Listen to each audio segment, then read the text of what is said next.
Je pense que c'est la définition d'une expérience client idéale qui doit guider la réflexion sur l'évolution du e-commerce.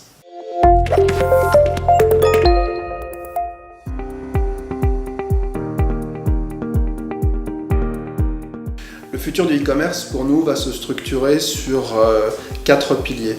Le premier de ces piliers, c'est un côté naturel.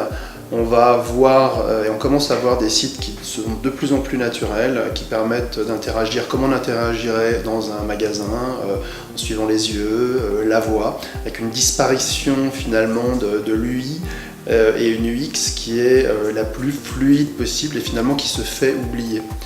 Le deuxième de ces piliers, c'est un côté intime. On va vouloir que le commerce fasse des propositions qui connaissent le client, qui soit donc le plus personnalisé possible. Et ça, c'est possible au travers de la data, c'est aussi possible au travers des échanges de data qu'il va y avoir. Troisième pilier, immersif.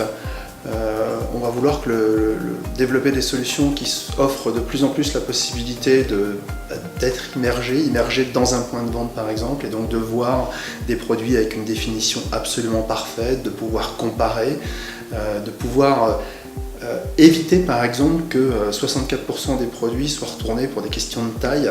Donc si on est vraiment immersif, si on rentre vraiment sur une capacité à toucher les produits, à les voir, on pourra limiter ça et évidemment déclencher plus d'achats. Et le quatrième de ces piliers, c'est du contenu, du rich content, où on va avoir là encore de plus en plus de possibilités, d'échanges, comme on l'a finalement dans un magasin.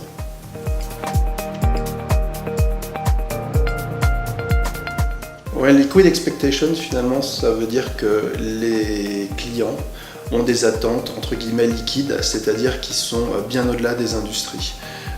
Aujourd'hui, commander un Uber, par exemple, c'est extrêmement simple. Vous avez sur votre téléphone, vous commandez le Uber, vous voyez où il est, vous voyez où est le chauffeur, comment il s'appelle, quelles sont ses coordonnées. Ce type de service et d'expérience fluide ou liquide, on veut les voir reproduites dans chaque industrie. Ça doit être demain aussi simple d'essayer une voiture chez un constructeur automobile, de souscrire un contrat d'assurance ou de faire finalement n'importe quelle transaction, parce que le benchmark, il est au-delà de l'industrie. Il est par les gens qui ont disrupté le marché.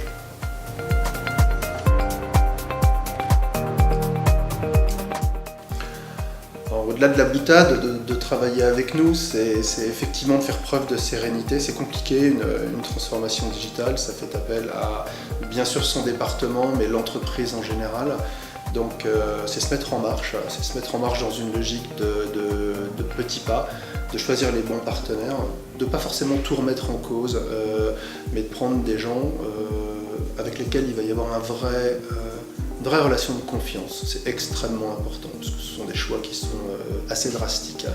Et puis d'avancer, de tester et de faire monter à bord l'ensemble des forces de l'entreprise. Une transformation digitale, ça ne se fait pas juste avec un CDO, sauf si on considère que le CDO, l'acronyme signifie chef d'orchestre.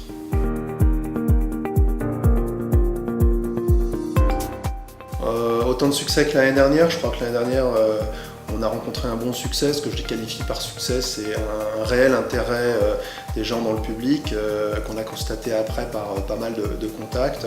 On parlait de la fraude digitale perpétrée par des robots ou des usines à robots.